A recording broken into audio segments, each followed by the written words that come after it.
Today's guest is Natasha Badger, a marketing leader, creator, and community builder who sits at the intersection of tech, marketing, and community. Natasha currently leads demand generation marketing at Accio. And as the company's first full-time marketing hire, she spent the last 3 years helping scale the organization and drive revenue growth. She started her career at LinkedIn, and today she's known for bringing a fresh, human-centered approach to B2B marketing. Outside of her day job, Natasha is also the founder of the Marketing Groupe, a private networking community for New York City marketers, and a content creator where she shares honest insights about careers, marketing, and building community. What makes Natasha's story especially compelling is how she blends creativity with data, strategy with storytelling, and ambition with authenticity. She moves fast, leads with intention, and continues to reinvent what modern marketing can look like. Natasha, welcome to the Her Workplace Unfiltered podcast. Hi, thank you so much for having me. I'm so excited. So I actually want to learn more about your career journey. You started your career at LinkedIn. How did you even get into building this incredible career in marketing? What does that journey look like for you? So a few things that I sort of lead with and practice in my life and heard from a young age are that, if you follow what your passion is, then the money will follow. And then at the same time, you shouldn't have these very strict goals for your career. Like, I want to be the CEO at Microsoft, and here's the exact steps I'm going to take to get there. You need to have general goals that you're heading towards. Like, what is sort of the vision that you have for your life at a high level? It sounds sort of vague, and then you just follow, I think, like your passion and the path that takes you along to get there. Like, there's no way you can ever know exactly what's going to happen in order to get there. So I feel like I've always practiced those, like following my passion, like what's in these next 6 months to a year, short-term future going to look like for me. And then I feel that that's brought me to where I am today. And it's going to continue bringing me down the path of my career and where I see myself thriving in the future. So I grew up in Silicon Valley, which is why I've always been in tech. There's a joke of like, if you grew up in the Bay Area or Silicon Valley, you just can't escape it. Like you end up in tech inevitably. So I studied marketing in college, always knew I wanted to be a marketer. I just thought consumer behavior is fascinating to me. And I've always been interested in why certain ads were placed on certain channels, or why was the color of this packaging this color versus that color. So I studied marketing and then wanted to go into an agency or like a CPG brand, something sexy. Fell into tech, as I said. My first internship there, kept working in tech. And then I had my senior summer internship at LinkedIn, which is just like a very big deal internship to have when you're trying to get into the tech space. At one of the big tech companies. So I'm honestly not even sure how that happened. Of course, I hustled to get there, and I put a lot of energy, like writing letters to the recruiting team to get there. But I think there's also a bit of luck when you're applying with like so many other amazing applicants alongside you. So I think that is what really broke me into the tech space and like let me have a name for myself. Got a return offer, and from there, worked at LinkedIn after graduation and realized that I really did just love the startup world and wanted to have more impact in my career and truly have a marketing foundation for my career. So that's where I landed, where I'm at now at Accio. Awesome.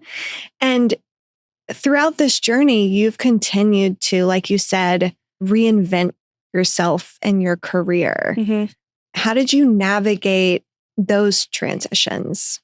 So coming out of college and transitioning to a full-time job is actually when I started pouring myself into content creation on the side. And I've been now creating content for almost 5 years, basically the length of my professional career. So balancing those two together. And I think that's really helped me understand what my personal brand is and what I have to offer to a company and to the world in general. Like, what do I stand for? What do I want to be known for at the end of the day? And so that's always been like a common thread as I've changed careers. And I think that's really been empowering for me and why I love when other people have built their own personal brands, because that's yours at the end of the day. Like it's all yours. It's nobody else's. And it's what feels true to you. So that's helped me sort of, I guess, reinvent myself through the different life transitions that I've had. I went to school at CU Boulder and then I moved to Chicago. So that was a big transition from like mountain to city. I grew up in California. I also am Danish American. Like I have a lot of different homes in this world. Yeah. After Chicago, moving to New York City 3 years ago, again, reinventing myself in New York City, moving from big tech to a startup. There's been a lot of transitions, but it's really finding that like repeatable message of what you stand for. And then I guess I've just applied it to the different cities that I've been in. Yeah.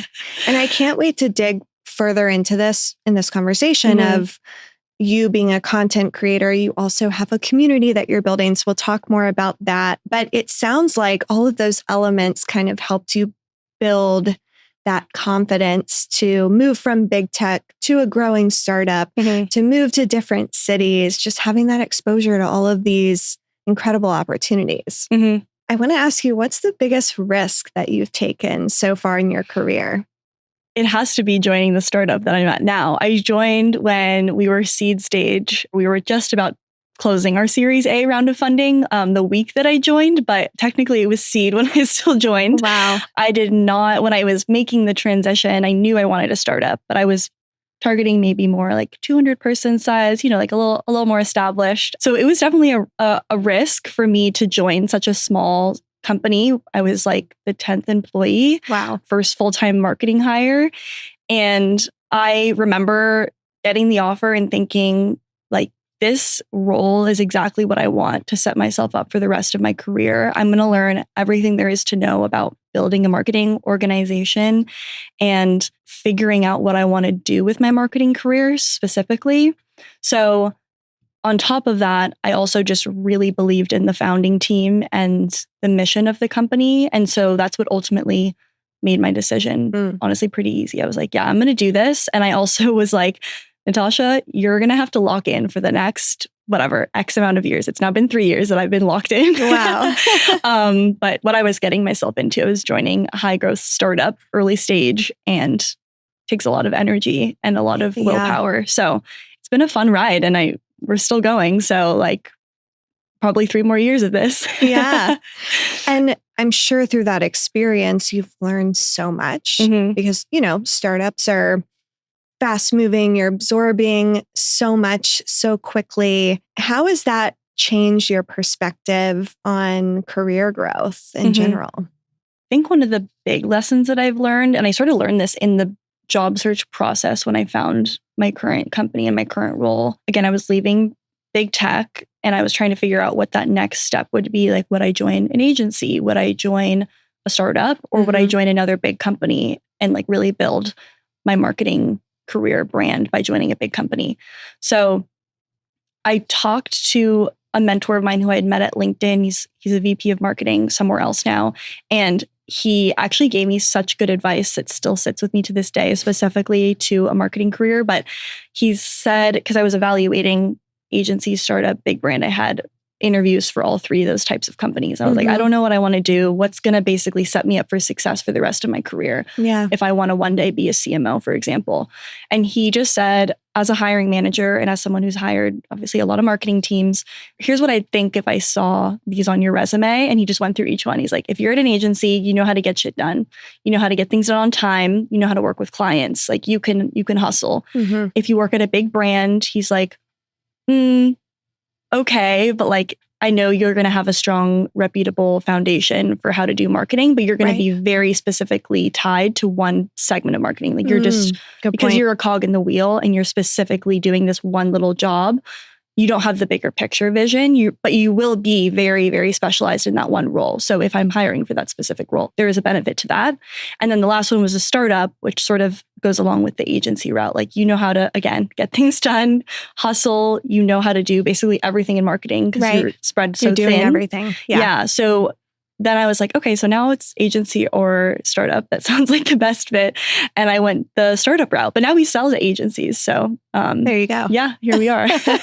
That's so cool. I love that perspective. And especially for those that are listening that maybe out in the job market, like take this advice of just thinking about all of those different scenarios and how you would be perceived. And every scenario has its upsides, right?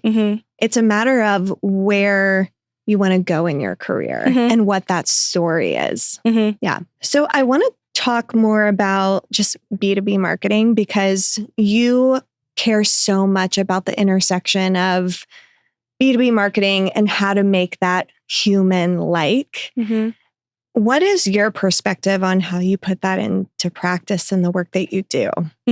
I love the concept, make B2B human again. Yeah. And I've been hearing it a lot more often on a lot of panels that I've been to at different conferences from other B2B marketing leaders. And it's something that I found actually in my journey in the last 3 years doing B2B marketing at a startup while being a content creator, because I started to find inspiration for what I do in my B2B marketing role from the influencer marketing world and from my life as a creator. One good example is, as a creator, you get invited to brand events and get gifted items and all the perks of being an influencer, I guess you could say. So I didn't really see that happening in the B2B world, these like fun brand style events. And like at the end of the day, everyone wants to be treated well and get a fun gift or go to a cool event. Like that's just human nature, I guess. Like everyone wants that, right? Not just influencers. And at my company, we're selling to, CEOs, executives at big agencies and media companies, and, you need to wine and dine them. So I started implementing the gifting strategies that I saw that I was getting myself and on the receiving end of as part of the gifting that we do to our customers and potential customers that we're trying to sell to, in addition to hosting really cool events that sort of have that brand event feel where you get a goodie bag at the end and there's very small attention to detail and all the little things that we do at our lunches and dinners that we host. So that's a great example of how I started pulling those pieces in. And I think at the end of the day, that's the human-centric marketing, right? It's not the jargony B2B sort of slop that we see on the billboards in San Francisco, for example.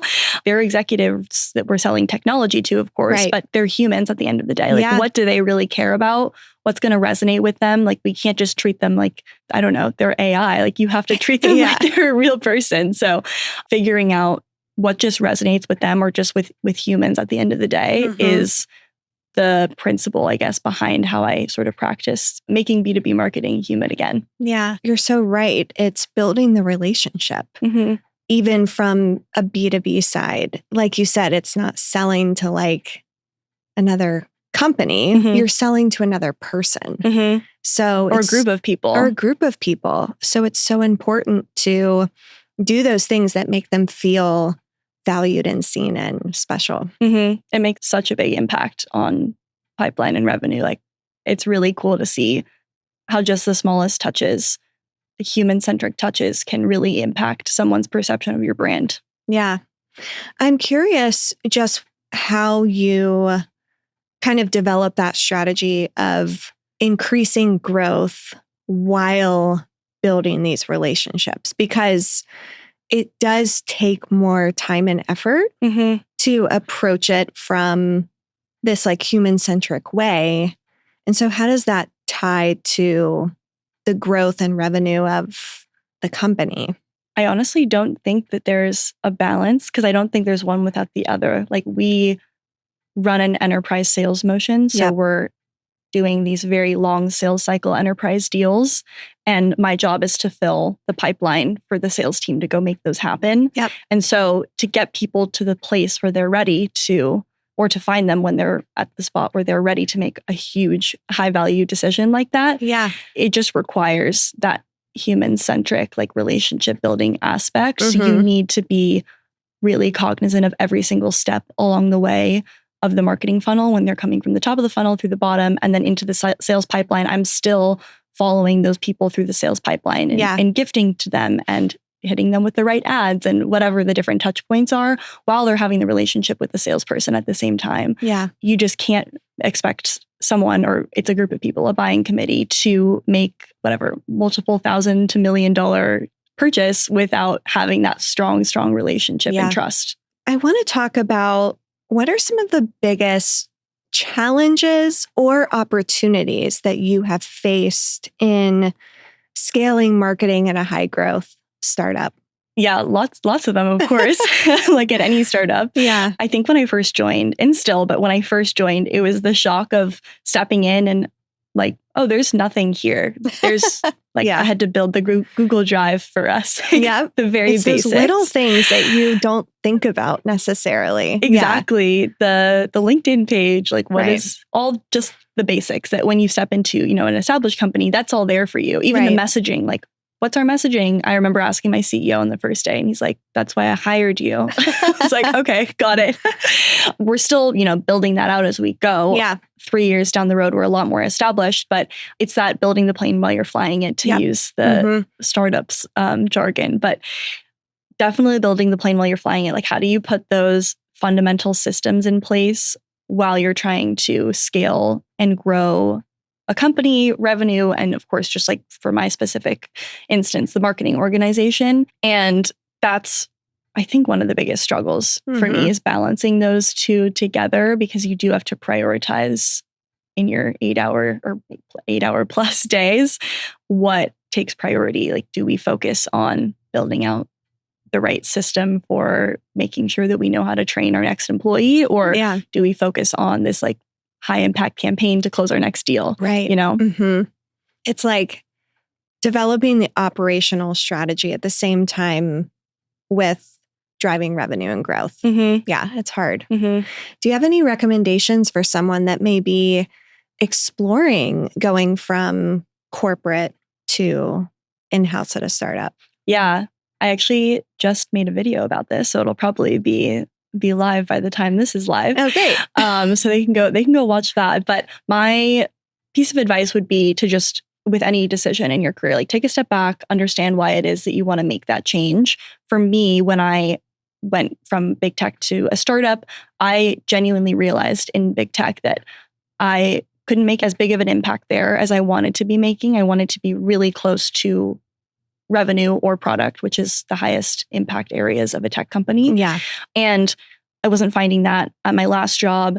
And I also just wanted to have a culture that was where I knew almost everyone and just felt a little bit more open and easy to flow through versus like the politics that come with any big company. Yeah. So those were the two things that for me drove me to a startup. And it was okay by making that change to like be so close to revenue and making an impact every single day in what I do, to give up a few hours in my day that I had when I was at a bigger company, because you don't really have as much to do compared to being at a startup. There's a laundry list of things to do all the time.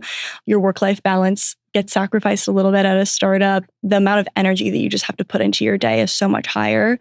So sacrificing those things was okay for me because of what I wanted to get out of my career in that career change. So I would say to someone who's considering startup or startup to big company, like, what are you going to lose and what are you going to gain and which one do you want more? So I want to talk more about your creator business. So you're an incredible creator who has built and grown your influence and brand across multiple platforms. I want to ask you first, what led you to start creating content? Well, my creator story is, I think, similar to a lot of people who started in 2020, 2021. I didn't actually go into it at first intentionally trying to become a creator. I just liked making content for fun. Yeah. And one of those videos blew up overnight. And that's really what started it. I gained, I think it was like a video that had like 20 million views overnight. Crazy. Wow. This was back in 2021. So, that just happened back then. And you get a lot of followers after that. But it was like this huge, huge spike. And then trying to understand, okay, what do I do with this? Like it was always something in the back of my mind that I wanted to become a creator or a founder or do something more than just have a standard career. Yeah. So I was like, this is my opportunity. I need to take it. But pivoting from blowing up overnight from a random video that you posted to having a strategic approach to your content career is pretty hard. Yeah, I wish I had just started slowly growing at first. But I think it's the push that I needed to really get into the space. Like, it was meant to happen. That's really how I fell into it. And once I made the decision to, okay, I'm going to fully commit to being a creator, and what does that even look like? Yeah. So I started researching, like, how does one, how do you do that? build that out, for yourself. Like, and it's posting frequently, once a day, understanding who your audience is, understanding your brand and the story and the value that you bring to your audience. And like the value is, it's like humor, bringing inspiration, or giving like actual educational value. And so I started trying to think through which of those I fit into and what value I provided to in my non-digital life. Like what value did I provide to my friends and in college, like my sorority sisters. And that was career advice. I was always the person that people came to like review their resume or their cover letter or practice for an interview. It was just like the thing I was known for in college. Yeah. So that's sort of how my brand as it is now was built, by starting to do career advice. And then that funneled into me starting my first job at LinkedIn. And I started doing more day in the lives and like what it's like to work at LinkedIn in Chicago, and moved to New York City, startup, same thing. So the content journey sort of like followed along with my path. And like I said earlier, it's been really interesting and honestly difficult and a big learning experience to understand, what do I want to be known for, and what are my values? What's my mission in this world, and what mark do I want to leave here, and how does that reflect through my content? And I think in the past, I wasn't taking content as seriously as I do now, even though I've been building for almost 5 years now. And now I have a very clear vision of what it is that I want to do and how my content creation blends with my full-time career in marketing and with the community group that I have as well. Yeah, I love that. I love how your content has continued to grow and evolve with you. Well, I want to ask you that question of, what is your content about? What is that vision and strategy, and how does that tie with you as a person and your values? When someone asks me this question, I always say at the high level that I do career lifestyle content. I basically portray what it's like to be a marketer living in the big city in your 20s, living alone, living that like independent business corporate girl life through like lifestyle. So my day in the life vlogs. And I always try when I do a day in the life to tell the story of what's really happening behind the scenes, not just, I got coffee and then I logged on. Like, what am I thinking through that week? What's challenging me? What did I learn today? I'm always learning something new every day and every week, as we all are. So like bringing that message to my audience. And so that does require a lot of just reflection every time I make content. I'm like, what's the story that's going to be told today? And how does that always tie back to my core brand? So I do, the lifestyle piece with day in the lives. And then I do a lot of advice, just speaking to the camera. But at the end of the day, it's really sharing my story and my journey as I've gone through my career and life in my 20s and beyond to my 30s when I am still creating content then. So I'm excited to just see how it continues to grow. But on the content side, it's that combined with my professional career in marketing. They play along together because of my professional content, my professional career, and then of course my community group called the Marketing Group, where it sort of brings both my followers and the network that I have in my full-time career together in one. Yeah, I love that. Well, you've built this like multifaceted career that all of these different elements have that connectivity. And so it makes sense. Synergy across all of them. They all play into each other, which I'll be honest was not by design at first, but it turned into that and I realized it. And I was like, okay, this is what's going to be. And so once that clicked for me, that's been really a lot easier for me to now create with a lot more purpose. So how do you navigate having kind of these three pieces of your career that you're building and growing? How do you balance? I hate the word balance, to be honest, but how do you kind of juggle it all? The work-life harmony or work-life integration. I don't practice work-life balance. I really have to structure my days specifically and prioritize every single day and every single week. And that's what I think for me, like work-life integration and work-life harmony means to me. It's like not just your standard, I'm working from 9 to 5 and then I log off and then I log on to do my content creation from 5 to 8. It's, I might have to go and post a video at 3 p.m. in the middle of my workday for 30 minutes, but then I'm working till 7 because I have a deadline the next day. Right. Or I need to log off early because it's my best friend's birthday or my mom is in town and I want to get lunch with her. Like there's harmony between the pieces of the pie that you have in your life and with the 24 hours that we all have in one day. So for juggling all those three pieces of my career, right? Content, full-time marketing job, and building a community business, it is a lot of work to just understand what my priorities are. I wake up early, 6 a.m. I typically work in bed for a little bit on either my content or my community business until it's time to get up, get ready, and then log on for my full-time job. And then after work, I'm also, editing content, maybe filming content. I do day in the life. So that means I'm filming sort of all day. And of course, then I need to make time for, working out, being with my boyfriend, being with my friends. There's so many things. And it can feel really overwhelming at times when I feel like I have, a deadline at work and I need to get something over the line for my content creation, for example. Yeah. In 1 week, that feels like a lot of pressure. But if I just have one big thing that I'm working towards every week, which is what I try to sort of focus on, like what's the one thing that I really need to get over the line? And then everything else, like the next 5 below that, that really helps me prioritize just my week. And then that can fall into every single day, what is the list of things that I need to do to get there? I do the same of like, what's the priority? And that's okay. Sometimes this is your priority. Sometimes it's the other thing that you're working on that's a priority. And it's a matter of just understanding what those priorities are and organizing your day to kind of fit where the needs are. Yeah, exactly. I mean, I feel like you balance and juggle even more than I do. So I'm always looking to you for like, how are you juggling everything in your life? Yeah.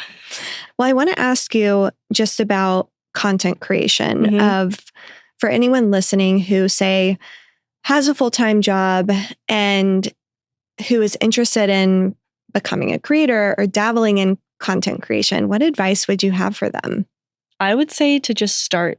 Yeah. That's always my advice, because of course you need to know, your audience and what we've been talking about this whole time, your audience, your brand, what you stand for, what type of content do you want to make? What's the value that you have? But you just can't find that really until you start creating. Yeah. Because then you understand how you work as a creator. You can't understand that until you start. Like, what is resonating in the market, testing and learning.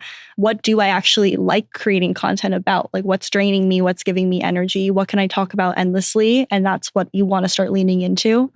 But to just start doing it and climb cringe mountain, as we say, is the best way to start. Because the more you try to bring strategy in at the start, it can block you in terms of actually, creating you want to become a creator at the end of the day. So you need to just let your inspiration flow. Yeah. It's so important, even more now, of showing up authentically. And that really does take the effort of just doing it and putting yourself out there and seeing what resonates and what doesn't. What do you think is the future of content creation? Because I know you talk a lot about this within your content. Where is content going? What should people lean into more? What advice do you have there? So what I'm personally seeing, and this is, I think, especially on the people who are creating, educational career content and primarily have content creation with a full-time career or with a company that they founded. And what I'm honestly seeing is a push, and I don't know if it's like a backlash maybe, to sort of like the trend-based short clips, no production quality content that we had from like 2020 to 2025 now. But I think that there's been a really clear change in what's been resonating, and it's actually like higher quality content that people have been leaning into. One example is Chloe Shih. I love her. And she actually very clearly, I guess, pivoted when she lost her job and then started doing content full time. And you could tell her content switched from doing, what they tell you to do, which is post a video every day, post as frequently as you can. It doesn't matter. I honestly just don't agree with that. I think that if you want to be building a professional creator brand, you need to take it with a more professional lens. Yeah. Meaning putting that strategy and thought behind each video. Does this tie back to my personal brand, or is it just a throwaway video that I think is funny? Like, if you're genuinely creating to have a true brand and make money and make it into a business, then you can't just be willy-nilly doing like a funny trend that you would send to your friends. Yeah. Maybe have a burner account for that or something, but don't put it on your main account. And I think I learned that lesson the hard way because I was doing that for honestly a couple of years. Yeah. Because it was fun to me. And I was like, oh, if it's fun for me, like this is my brand. But I don't think it was resonating the right way with my audience because I had built the audience and my value around, the career and like lifestyles content. It's just like a long way of saying that I think people are really leaning into higher quality content, posting less frequently, which is the opposite of what every like creator strategy guru on Instagram is telling you to do. And at the same time, creators, and we were just talking about this before, but creators are founding companies or starting their own, whatever it is, businesses. Yep. And executives and founders who haven't already done that are now becoming creators and building their personal brands. And I honestly just think that being a creator or having a strong online personal brand is the new standard. And it's how you stand out from everyone else. Yeah. Even as an individual contributor to an executive, that's what's going to be sort of backing behind your resume. Like when they Google you, what comes up and what do you stand for online? Yeah. And that actually led you to start your own community, the marketing group. Tell me more about that and tell the audience too about how they can get involved. Yeah. So the marketing group, we are the dining and events club for New York City-based marketers, hopefully expanding to more than New York City, but we're here for now. I came up with this idea and we were founded about a little over a year ago, but really because in my marketing career, I noticed that my VP of marketing, my boss, CMOs at other companies, always getting invited to these like strategy dinners and like CMO dinners. Like it's just a very common thing in the space. And it's the same for, I'm sure CFOs and every other industry. So I just started thinking like how I wanted to get access to those rooms, but if you don't have the title to get access to those rooms, then you can't. So I just decided to create that myself, basically. I love it. And that's sort of where the idea originally stemmed from. But then the next step was, okay, what does that actually look like? And that's where I started seeing the rise of dining clubs in New York City. Loved that concept. So I pulled that in, like haven't seen a career dining club exist yet. So let's do that. So that's sort of how it came to be, like this place for really the next generation of marketing leaders, people who aren't at that VP C-level title yet, who are building their careers in their 20s, 30s, like early to mid-level career. And you need to build with your peers next to you. I think that's such a big piece of career advice that I've leaned into is, yes, it's important to network with, the CEOs of the space, but they're going to be gone by the time you're a leader. Like the people who are going to be influential when you're stepping into that stage of your career are the people who are around you right now. Like if you make the right friends now at your level, you're all going to rise together and you're all going to, benefit each other when you're up at the top. Yeah. So creating that space for the next generation of marketing leaders with the marketing group is really just creating that community now. And I hope in 5 to 10 years, we're all going to be at the top of our various industries, like all helping each other grow. Yeah, So I love that. Yeah, it's all about coming together and supporting each other. And it's so much more needed for the next generation of leaders. And, as you know, this is what we do at her workplace too, is bringing together women at those early to mid-level stages so that we can all support and rise together. So your mission very much resonates with us. Well, I could be here forever, but Me too. We do close with just a few short questions to really share with our audience how you're continuing to grow, lead, and advance in your career. The first question I want to ask you is, what is one thing you do each day to stay grounded? One thing I actually really love is putting my legs up the wall before I go to bed. Oh, nice. Yeah. If you haven't heard of that, it's a really great way, like in practice from yoga, to sort of like ground and drain the blood from your legs. And it really helps you sleep well. I feel like I just take, 2 to 5 minutes just laying in bed doing that. You can't really hold your phone that way. So I'm just laying there like in silence with myself. And that I do every night before bed. It really helps me get ready and sort of decompress from the day. Yeah. What is one thing that you used to think was necessary for success, but you don't anymore? Definitely the concept of work-life balance, as we talked about. Yeah. practicing work-life harmony and work-life integration just helps take the stress out of a lot of the pressure that you have in your career. Yeah. And I used to think that logging in at 9 and having a hard stop at 5 was the way that you had a career. And I think it was way back in the day. Yep. But that's just not anymore. Realistic anymore. Mm-hmm. And last question, what does building a career in your own terms mean to you? I'm going to tie this one back to how I started, like following your passion every step of the way. Yeah. And saying yes to new opportunities that lead you down that path. You're never going to know the exact step that it's going to take you to get to where you need to be. But if you lead with passion and what interests you at every step, then that's what's going to bring you to success. Mm-hmm. Amazing.